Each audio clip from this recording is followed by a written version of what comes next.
అందరికీ నమస్కారం. అమ్మ మాట అమ్మాయి బాట ఛానల్కి స్వాగతం. కథ చెప్పుకుందామా? పనికిరాని వస్తువులు. మణిపురంలో రామయ్య కొబ్బరి నూనె వ్యాపారం చేసేవాడు. గానుగ ఆడటానికి కొబ్బరి కుర్డీలు పనికి వస్తాయి, కానీ అవి తగినన్ని దొరకవు.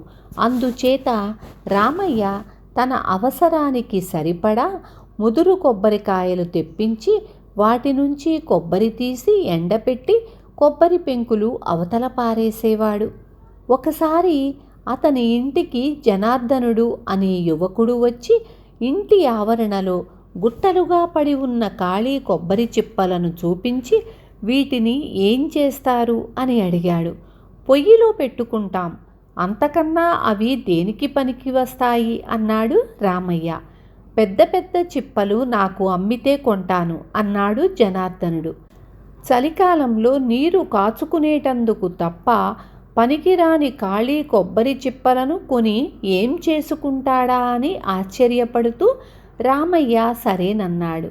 వీలైనంత వరకు పెద్దవిగా ఉన్న కొబ్బరి చిప్పలను ఏరి వాటికి కొంత డబ్బు ఇచ్చి జనార్దనుడు తీసుకుపోయాడు. అటు తరువాత రామయ్య కొబ్బరికాయలను పగలగొట్టించేటప్పుడు ప్రతి కాయకు 2 నిండు డిప్పలు వచ్చేటట్టు పగలగొట్టించేవాడు. 15 రోజులకొక మారు వచ్చి డిప్పలు కొనుక్కుపోయేవాడు జనార్దనుడు. ఇలా 1 సంవత్సరం పాటు జరిగింది. తరువాత జనార్దనుడు రావటం మానేశాడు. 2 నెలలు గడిచాయి.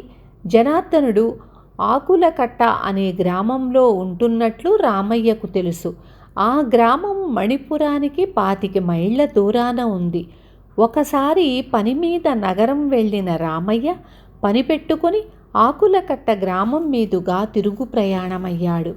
ఆకులకట్ట ఊరు చేరి జనార్దనుణ్ణి గురించి అడిగితే అతని ఇంటికి దారి తెలిసింది. రామయ్య కొన్ని కొబ్బరి తోటలు దాటి ఒక మామిడి తోట మధ్య ఉన్న ఇంటికి చేరుకున్నాడు. అది ఐశ్వర్యవంతుల ఇల్లులాగా ఉంది. జనార్దనుడు ఆ ఇంటి వారి వద్ద పనిచేస్తూ ఉండవచ్చుననుకున్నాడు రామయ్య. ఇంటి తలవాకిలి సమీపంలో పనిచేస్తున్న మనిషిని రామయ్య జనార్దనుడున్నాడా అని అడిగాడు. ఆ మనిషి రామయ్యను యగాదిగా చూసి లోపలికి వెళ్ళమని దారి చూపించాడు. ఆ ఇల్లు జమీందారీ భవనంలా ఉంది. మేడ మీద కొంతమందితో మాట్లాడుతున్న వ్యక్తి జనార్దనుడిలాగే ఉన్నట్లు కనిపించాడు, కానీ చాలా విలువైన దుస్తులు ధరించి ఉన్నాడు. అతను పైనుంచి రామయ్యను చూస్తూనే రామయ్యను లోపలికి తీసుకురమ్మని ఒక మనిషిని పంపి తాను మేడ దిగాడు. కింద హాలులో రామయ్య జనార్దనుడు కలుసుకున్నారు. జనార్దనుడి ఆకారము అవతారము టీవీ చూసి రామయ్య ఆశ్చర్యపోయాడు. రామయ్య గారు, నా ఇల్లు వ్యవహారము చూసి మీకు చాలా ఆశ్చర్యంగా ఉంది కదూ. కొబ్బరి చిప్పలు కొనుక్కుపోయిన వాడికి పట్టుబట్టలు మేడ ఎలా వచ్చాయనుకుంటున్నారు కదూ. ముందు నా ఆతిథ్యం స్వీకరించండి, తరువాత అన్ని విషయాలు మాట్లాడుకోవచ్చు అన్నాడు జనార్దనుడు. విందు భోజనం ముగించి కచేరీలో విశ్రాంతి తీసుకుంటూ జనార్దనుడు రామయ్యకు తన కథ ఇలా చెప్పాడు. ఒకప్పుడు మాది జమీందారీ వంశం. మా తాత తండ్రులు ముందు వెనక చూడకుండా దానధర్మాలు చేసి చితికిపోయారు. నాకు జ్ఞానం తెలిసే నాటికి ఆ తాత తండ్రులు లేరు, ఆస్తి లేదు. ఇక్కడికి దగ్గరలో ఉన్న కోటిపల్లి జమీందారు సుందరయ్య గారు వస్తున్న బండి ఒకనాడు ప్రమాదవశాన తిరగబడింది. సమయానికి అటు వచ్చిన నేను ఆయనను బండిలో నుంచి పైకి లాగాను.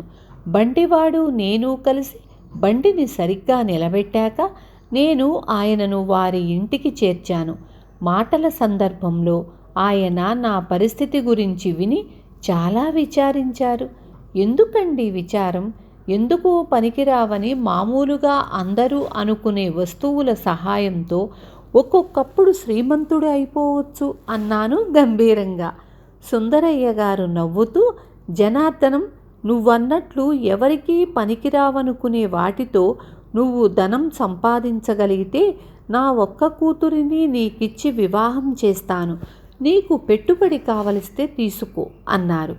నేను ఆయన వద్ద కొంత సొమ్ము అప్పుగా మాత్రమే తీసుకొని బొమ్మల మీద, కుండల మీద రంగులు వేసే వారిని ఇద్దరిని, పనితనం గల వడ్రంగులను ఇద్దరినీ కుదుర్చుకున్నాను. కొబ్బరి చిప్పలు సేకరించి వాటితో రకరకాల బొమ్మలు, ఆట వస్తువులు, గరిటెలు వడ్రంగుల చేత చేయించాను. బొమ్మలకు రంగులు వేయించాను. రంగురంగుల బొమ్మలు కదులుతూ, తలలు ఊపుతూ ఆకర్షణీయంగా ఉండటం చేత అవి ఈ చుట్టుపక్కల జరిగే సంతలోనూ, పట్నంలోనూ మంచి ధరకు విరివిగా అమ్ముడుపోయాయి. అదే సమయంలో ఎక్కడెక్కడి కొబ్బరి మట్టలు కొని తెప్పించి, ఆడకూలీలను నియమించి, కొబ్బరి ఆకుల నుంచి ఈనెలు తీయించి చీపుళ్ళు తయారు చేయించాను. నా బొమ్మలు, చీపుళ్ళు, కొబ్బరికాయలు మధ్యదేశంలో అపురూపంగా ఉండి వాటికి గిరాకీ ఉండేది. అక్కడ చౌకగా దొరికే వస్తువులు తెప్పించి ఇక్కడ మంచి ధరకు అమ్మి అటూ ఇటూ కూడా వ్యాపారం సాగించి సంవత్సరం లోపల చాలా డబ్బు గడించాను. ఆరంభంలో నాకు ముడిసరుకు మీ నుంచి లభించింది. మీరు కొబ్బరి నూనె వ్యాపారం చేస్తారు కదా. డబ్బు బాగా చేరినాక ఆకుల కట్టలో స్థిరపడ్డాను. ఎందుకంటే ఇక్కడ కొబ్బరి తోటలు జాస్తి. సుందరయ్య గారు నా కృషి చూసి మెచ్చుకొని కేవలము కొబ్బరి డిప్పలతోనూ, కొబ్బరి మట్టలతోనూ వ్యాపారం చేసి ఇంత ధనం సంపాదించావంటే నాకు నిజంగా చాలా ఆశ్చర్యంగా ఉంది అన్నారు. అందరూ నీలాగా ప్రయత్నిస్తే సాధించరానిది ఉండదేమో అని తాను అన్న ప్రకారం నాకు తన కుమార్తె రుక్మిణిని ఇచ్చి వివాహం చేశారు. నేను వారి జమీ వ్యవహారాలన్నీ చూస్తూ ఈ ఆకుల కట్టలో వారి భవనంలోనే ఉంటున్నాను. వారు మాత్రం కోటిపల్లెలోనే ఉంటున్నారు. ఇది నా కథ. రామయ్య జనార్దనం కథ విని చాలా సంతోషించి, జనార్దనం గారు, మీరు యువకులకు ఒక చక్కని బాట చూపారు. మీలా అందరూ ఏదో ఒక పథకం ఆలోచించుకొని ముందుకు సాగితే బాగుపడటానికి ఎన్నో మార్గాలుంటాయి అన్నాడు.